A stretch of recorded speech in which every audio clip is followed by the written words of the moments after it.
Hi అందరికీ good morning. ఎలా ఉన్నారు? నేను అస్సలు బాగాలేను. ఎందుకంటే ఇక వీడు నా కొడుకు, నా పెద్ద కొడుకు. హాస్టల్లో వేసిన చదువుకోవచ్చు కదా మంచిగా. 2 years కష్టపడితే ఇంటర్ అయిపోతుంది కదా. గోడ దూకి పారిపోయి వచ్చిండు హాస్టల్ నుంచి. 2 lakhs పెట్టి వేసిన.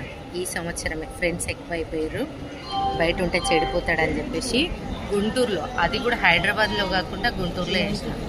కట్టుకున్నవాడు సరిగా లేక, పుట్టిన బిడ్డలు చక్కగా లేకపోతే ఆడదాని పరిస్థితి ఎలా ఉంటుందంటే అది చెప్పడం కాదు, మాటల్లో చెప్తే కాదు, కానీ అది అనుభవించే వాళ్ళకి మాత్రమే అర్థమవుతుంది. ఇలాంటి వాళ్ళు ఉంటే కష్టం నిజంగా చెప్పాలంటే. అది ఎక్స్ప్లెయిన్ చేయలేను నా పేరు. ఇప్పటికి ఎన్ని రోజులు అవుతుంది? ఒక 1 week అవుతుంది వాడు వచ్చి. నేను మొన్న వెళ్ళి గుంటూరులో చాలా బతిమలాడిన, వాళ్ళు తీసుకోవట్లేదు. మళ్ళీ మనీ కూడా మనకి రిటర్న్ ఇవ్వట్లేదు. నేనున్న పరిస్థితుల్లో ఇప్పుడు నేను 2 years కష్టపడితే మళ్ళీ 2 lakhs సంపాదించాలి. వీళ్ళకి ఎందుకు అర్థం కాదు, నాకు అర్థం కాదు. ఇలాంటి పిల్లలు అసలు నిజంగా చెప్పాలంటే పుట్టకపోవడమే బెటర్.